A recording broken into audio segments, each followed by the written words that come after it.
And that is the sound of a Patriot air defense missile being fired to intercept a ballistic missile attack. It's a sound Ukrainians have sadly become very familiar with as they defend against constant Russian bombardment. But now the country's president, Volodymyr Zelensky, says Ukraine has run out of those highly necessary high-tech weapons. US President Trump seems to have gone back on his promise to give Ukraine, well, the licenses to manufacture their own Patriot missiles. So we can get the thoughts of Sviatoslav Yurash, a Ukrainian MP who's also a frontline soldier.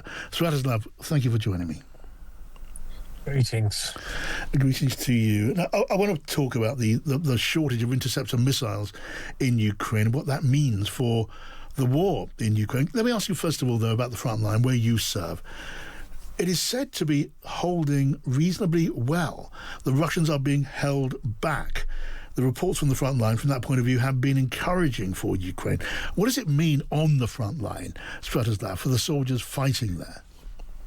In all my years as a machine gunner, as a rifleman there, I have seen, very simply speaking, death to be ever present, and there are no words to describe that kind of hell which Russians are causing to the Donbas region where I served myself. But again, Ukraine knows this suffering plenty all around our country as they were hitting every part of our nation throughout all the years. And the Patriot missile shortage means one thing. It means death. It means death for civilians in different cities all over Ukraine.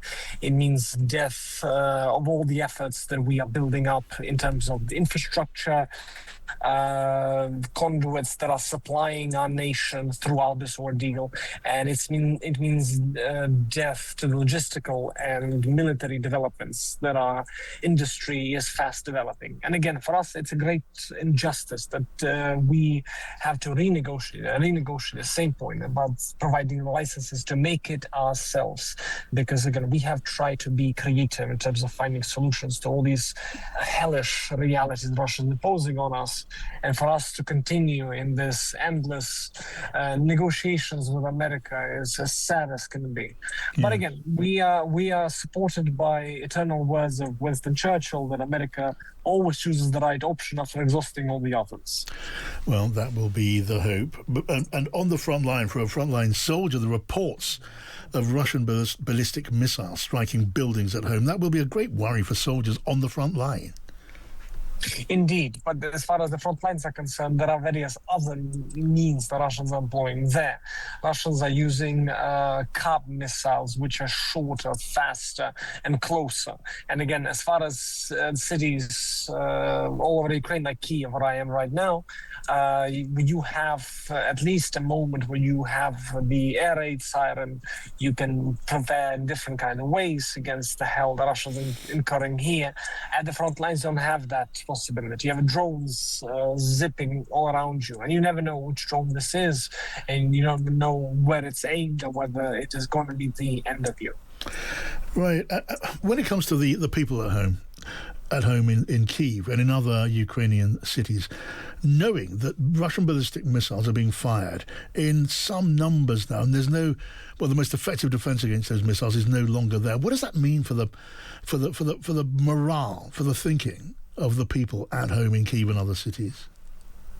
It means that they have to pray, have lots of praying, because in the end, very often that is the only instrument they have to defend against those Russian ballistic missiles. And that's exactly why we are asking for Trump to at least provide us a chance to make all of these instruments ourselves to defend against these hellish instruments of death Russia's utilizing everywhere. Sviatoslav, we all saw President Trump speaking to President Zelensky about allowing Ukraine to build Patriot missiles in Ukraine. And then, just the other day, he went back on that promise. What are your thoughts and your feelings about that? I am pained immensely that we have to continue going through these motions as people are dying every single day, as we're getting killed every single day. Every single day that you survive in this country is a blessing. And therefore, for us to have more instruments at our disposal to defend against that is that which we ask President Trump, but also the whole world, because for us it all means a chance between life and death. Even, of course, if Donald Trump was behind supplying Ukraine with licenses to build Patriots, and the makers of Patriots in America were behind that too, and Congress were pushing, even if all those things were happening, it would still take many months to be able to get and build and get those Patriots into service in defense of Ukraine. And how much help are you getting from other allies to help defend Ukraine against these ballistic Russian attacks? Especially because the winter is coming. Those many months don't seem that gruesome because we at least can prepare for the winter if we have those licenses on one hand. As far as the preparations and other means Ukrainians are using, there are no shortage of those instruments which we were deploying every single day to withstand the Russian attacks that come in almost every night. But again, in the end, fighting against the largest nation on Earth that is absolutely focused on your destruction is not something that is easy. That's why we repeat and we push and we try to get the instruments to defend not just from America but from Europe fundamentally, but also allies around the world. Sviatoslav, can you describe to us your thoughts and your feelings about the state of the war now, speaking as a soldier and as a politician?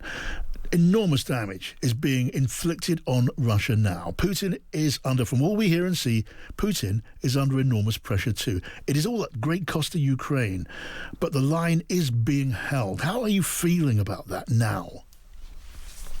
It shows the determination of our people to withstand whatever Russia throws at us and to keep our nation going no matter what, on one hand. On the Russian side, it's easy to see that it is madness.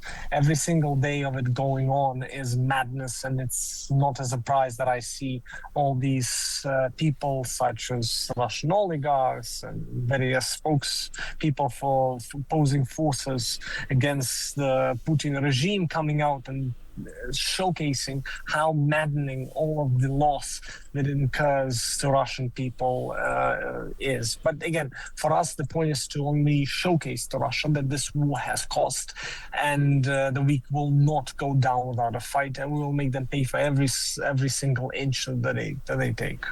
Sviatoslav Yurash, Ukrainian MP and frontline soldier, thank you for joining us. Thank you.